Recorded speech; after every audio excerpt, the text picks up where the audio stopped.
Bonjour à tous et à toutes. Nous avons voulu effectivement nous pencher avec l'Assemblée nationale sur le problème du dérèglement ou des dérèglements climatiques et des risques de conflits dans le monde. C'est quelque chose qui nous hantait depuis de nombreuses années et qui voit poindre une certaine menace dans certaines régions du globe. Alors effectivement, on ne peut pas dire que dès lors, on subisse de près ou de loin des manifestations importantes, des déplacements de population. Néanmoins, ça et là, et d'ailleurs on le voit même dans nos pays, nous voyons dans certaines régions, lorsque le climat se dérègle et lorsque le climat devient fou, que des populations, des zones construites dans des lieux quelquefois inappropriés ou appropriés jusqu'alors, jusqu'à ce que la nature se déchaîne, doivent déménager, doivent changer de secteur. Et à l'échelle du monde, on voit bien que dans certaines zones, ce phénomène est de plus en plus présent. Je vous développerai tout à l'heure le problème, par exemple, du Bangladesh, qui est une des zones les plus exposées, les plus en danger aujourd'hui par rapport au réchauffement climatique, à la montée des eaux, mais aussi à des problèmes tels que la sécheresse ou des difficultés au niveau des cultures qui aujourd'hui sont la conséquence réelle des changements climatiques. Donc les dérèglements climatiques sont effectivement depuis quelques années inégalés. Qu'il s'agisse du réchauffement climatique, de la montée du niveau de la mer, des événements climatiques extrêmes tels que les inondations, des cyclones tropicaux. Ils augmentent le niveau des conflits potentiels, provoquant des migrations internes ou dans une moindre mesure transfrontalières ou en aggravant la compétition pour l'accès des ressources stratégiques telles que l'eau, la nourriture, les ressources minérales. Ils peuvent en effet être à l'origine de tensions entre les communautés, entre les États. Ils sont considérés comme des multiplicateurs de menaces. Alors que les armées françaises ont longtemps, et même très longtemps, marqué un retard par rapport à nos alliés américains, elles s'investissent aujourd'hui davantage dans les réponses à cette problématique. De même, les organisations internationales, et notamment l'Union européenne, se mobilisent, mais ces efforts sont encore très insuffisants. La France possède le domaine maritime le plus important après celui des États-Unis, à la fois par ses départements et ses territoires d'outre-mer. Personne ne l'imagine, mais la France hors de son territoire métropolitain, possède donc un territoire immense d'océans et près de 7 millions de Français qui sont dispersés entre les îles et les territoires d'outre-mer. Nous avons penché et nous avons saisi cette occasion pour imaginer, se projeter également dans l'avenir et voir quels étaient les risques et les menaces que pouvaient avoir ça et là les territoires d'outre-mer. Nous avons donc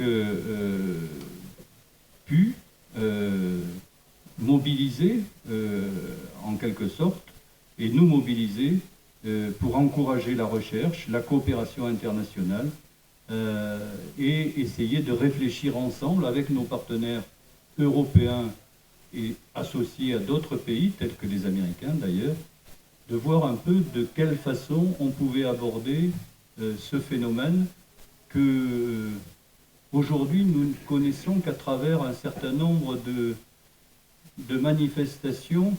Aujourd'hui, par exemple, on parlera d'immigration économique, sans essayer de savoir d'où vient la dégradation économique rencontrée par ces habitants africains, du Sahel ou autres régions, et qui en fait sont des accidents ou des phénomènes liés à la sécheresse et à la famine, souvent, et qui amènent sur les routes et sur les voies des personnes qui, dans d'autres conditions, auraient préféré rester chez elles.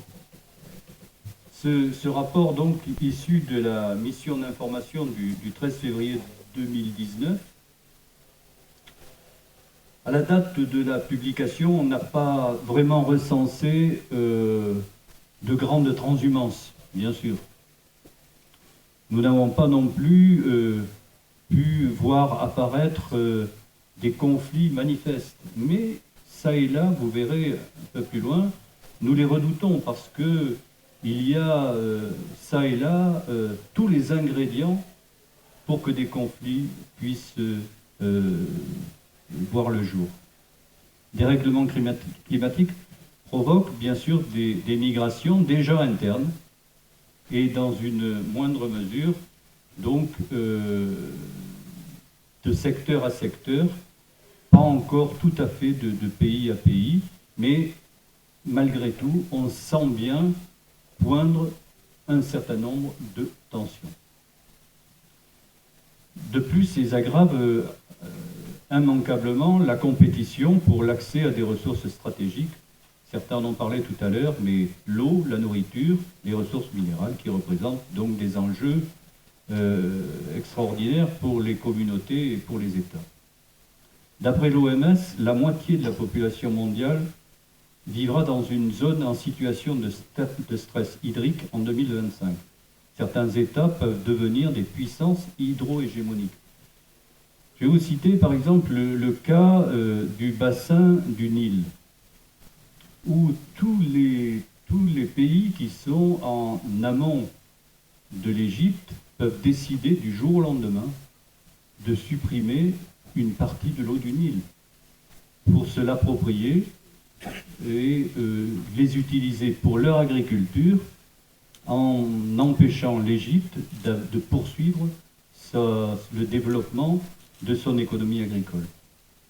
Vous avez également des conflits qui naissent autour du lac du Tchad.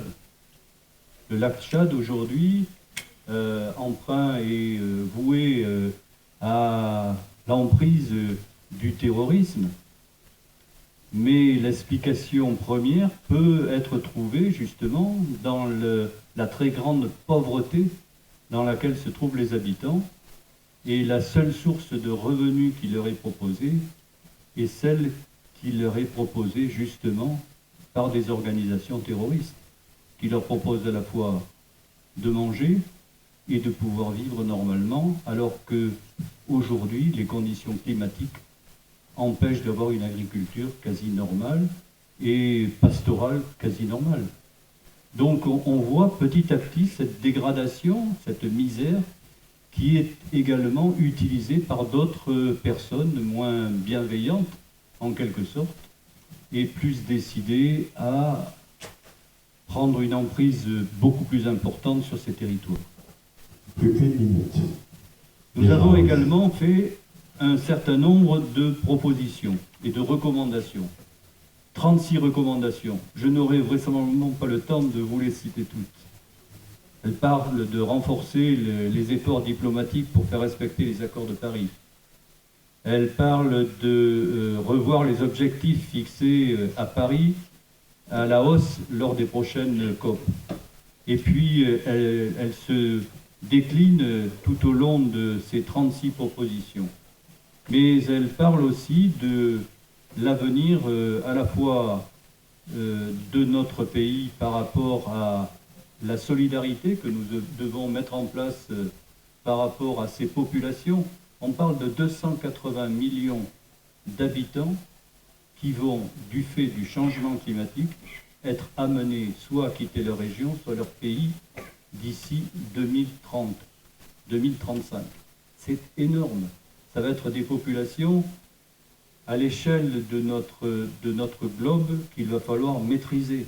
il va falloir s'organiser, il va falloir faire jouer à la fois la solidarité, mais il va falloir aussi entreprendre des démarches pour trouver des solutions à l'ensemble de ces populations.